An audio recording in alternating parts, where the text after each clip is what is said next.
Alright, hi, welcome back to the channel.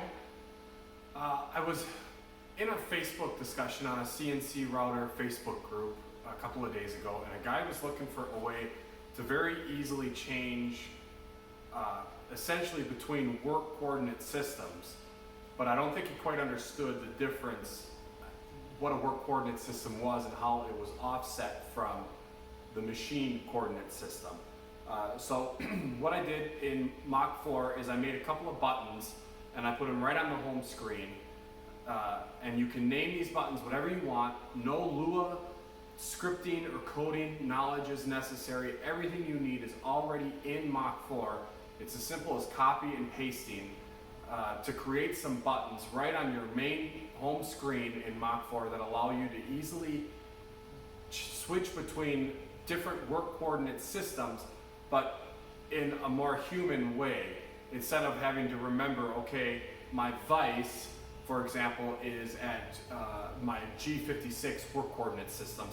It would be much easier to just be able to click a button that says vice and have the machine set to that coordinate system. Same with the standard or the default G54. Have a button that says the default system, and then you can have your vice work coordinate system, and then you can have a button that says like your vacuum puck if you have some sort of vacuum hold down system mounted somewhere on your table. Where this would really come into a lot of use is if you were making repetitive parts or double-sided parts and you wanted the machine to be doing something, you'd be able to cut on the G55 work coordinate system in one vice, and then it could move over and do the same thing on the G56 work coordinate system while you're replacing the part in the first vice. It could be cutting on the second vice, and it'd be as simple as just clicking which vice number 1, vice number 2, or whatever. You get the idea. So we're gonna go to the computer. I'm gonna show you how to do this in the screen editor that's built into Mach 4. And again, no Lua code is necessary for this. It's as simple as copy and paste. And so hopefully this will be useful to someone out there. I know it'll be useful to the guy I was speaking with on Facebook. Alright, so here we are at the computer. This is the basic Mach 4 screen that you see here.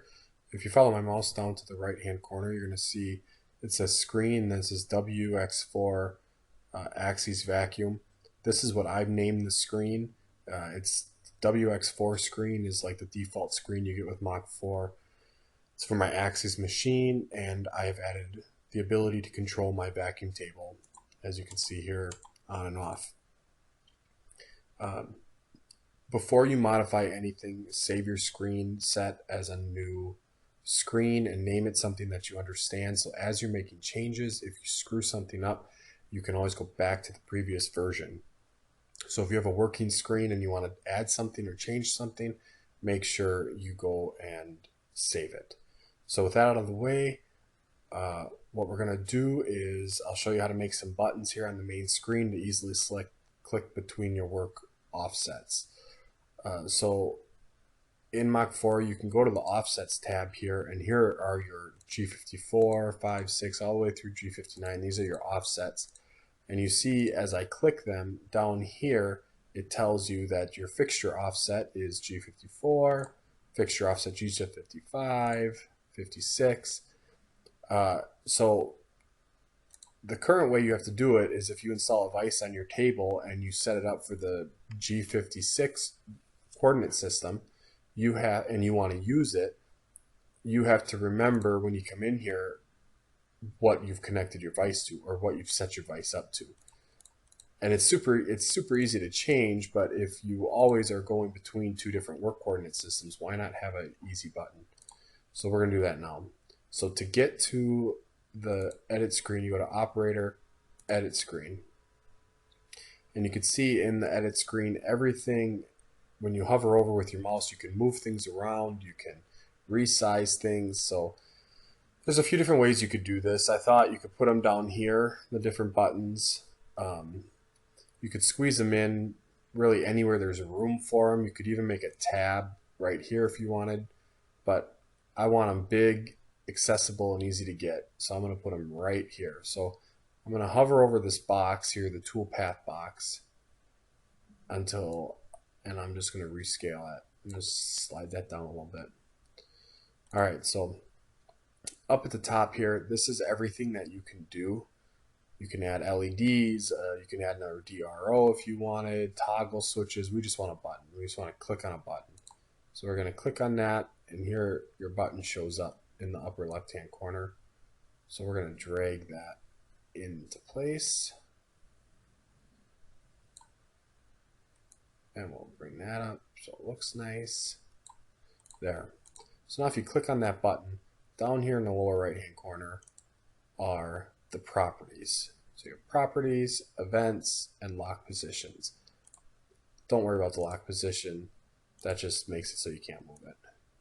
Oh, I guess not. I'm not sure what that does.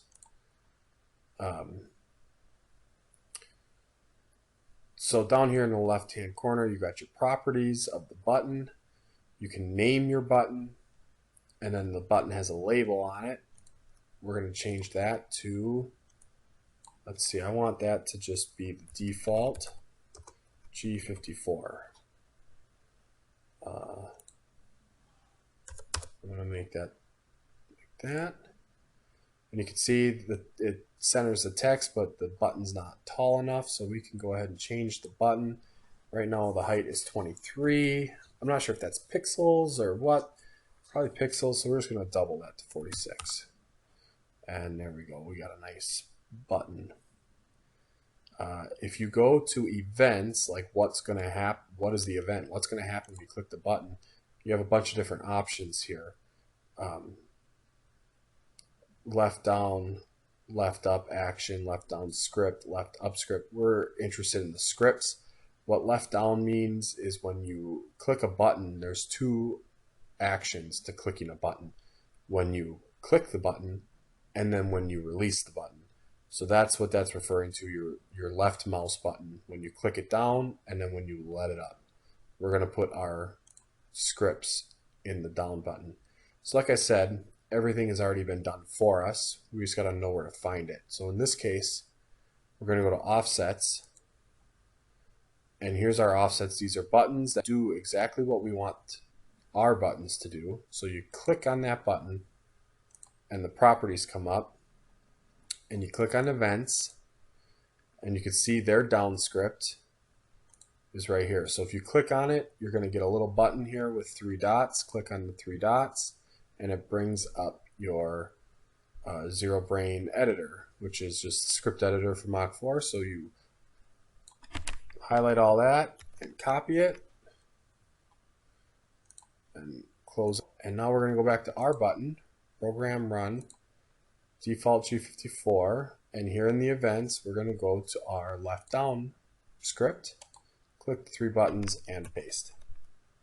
Save. There you go. That's a button. So let's save it. Save screen as. And I'm going to save it as the offset buttons. I've already done this one. So save it as my vacuum offset buttons screen. Save. And now when we leave the edit screen, there's our button.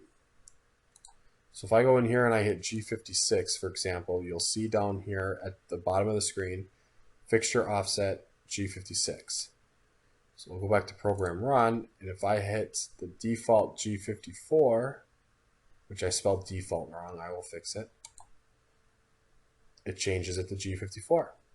So let's go fix this label and add a few more buttons. Back to operator, edit screen, click on that button, go to properties, and bring this up.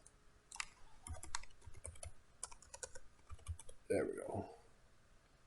Default. Hit OK. Now let's add another screen. So we can click here to get out of that button. And we can add another button. And drag it into place. This button I'm going to call Vice.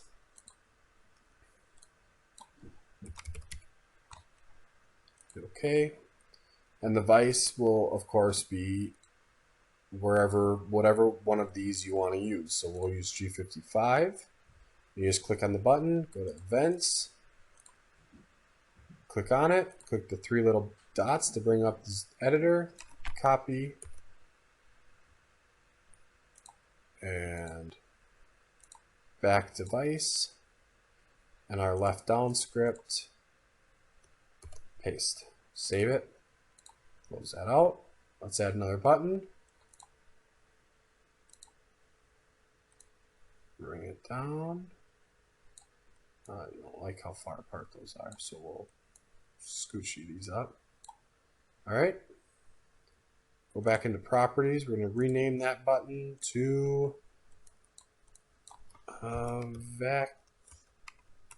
vacuum puck.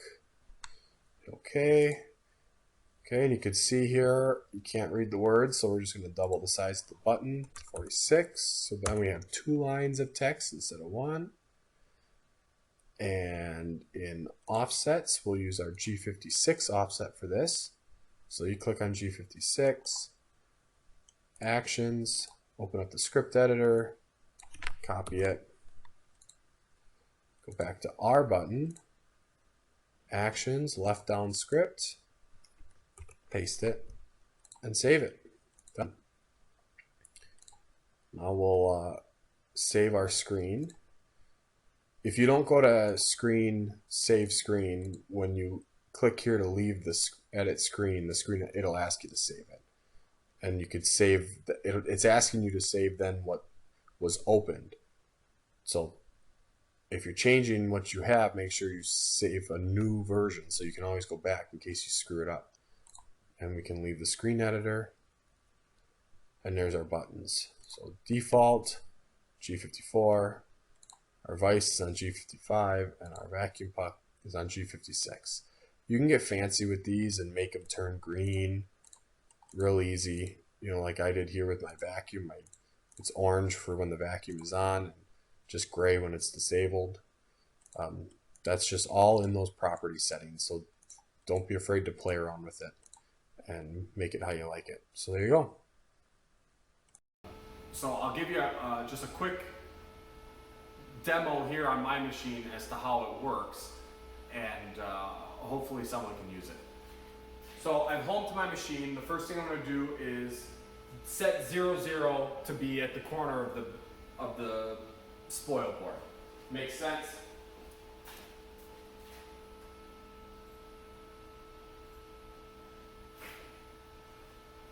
So I'm just in the default work coordinate systems. I'm in G54.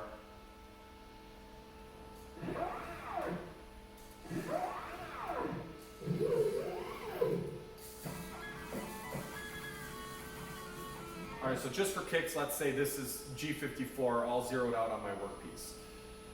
So you would zero it all out. I can do it all from my pendant.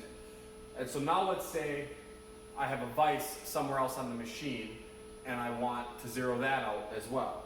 So you would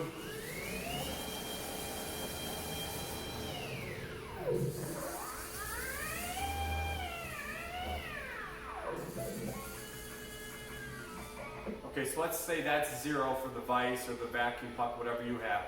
You could go to the Mach 4 and hit vise, the vise button, which would change your work coordinate systems to the vise. So I'll do that now.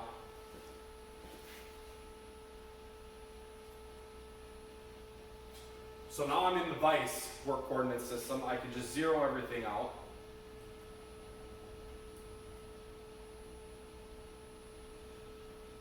So now what I can do is I can do an operation over there on the vise while I change something here. If I'm doing repetitive parts over and over and over again, the machine can be working, we both can be working on the table at the same time. I may be putting the next piece into this vise, right? So then I can select from the computer, I can go back to that first vise, and if I tell it to go back to 0,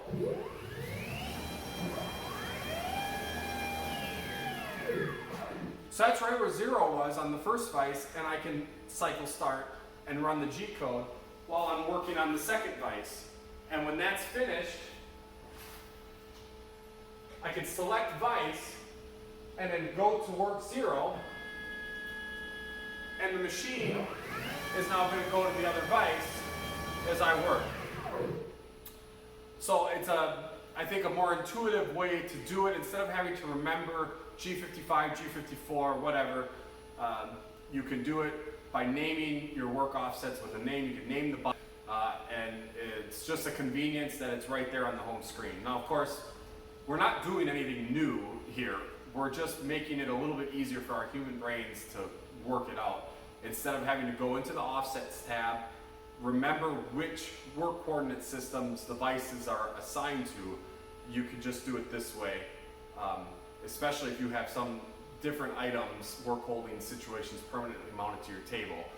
Of course, every time you reference your machine, you do need to go through and zero out each vice or whatever it might be, and you do need a reliable way of indexing your parts if you're going to be rapidly going back and forth and doing a process as I described. But it's real simple to be able to just hit a button right on the home screen and hit cycle start, and it will go to work. And then vice versa. And I have some buttons on my pendant, different unused macros. You could even assign these different input buttons to switch the machine from coordinate system to coordinate system, which is something I might do. I don't really have a use for this, but hopefully this comes in handy for somebody. So thank you for watching. If you think this is a good little tip, please give it a thumbs up. Please do consider subscribing to the channel. There's some other good stuff on there, and I plan to keep making videos. They're fun to make, and hopefully helping people out there. I know a lot of times, especially on these Facebook groups, someone will ask a question and then someone else will pipe up and just say, well, you can't do that, and then not explain why. Or you could do it this way, or for example, Mach 4 can already do that. I see that a lot. Well, tell me how. Show me how Mach 4 can do it. So I want to show you how Mach 4 can do it. So please consider subscribing, and until then, stay safe. Thank you.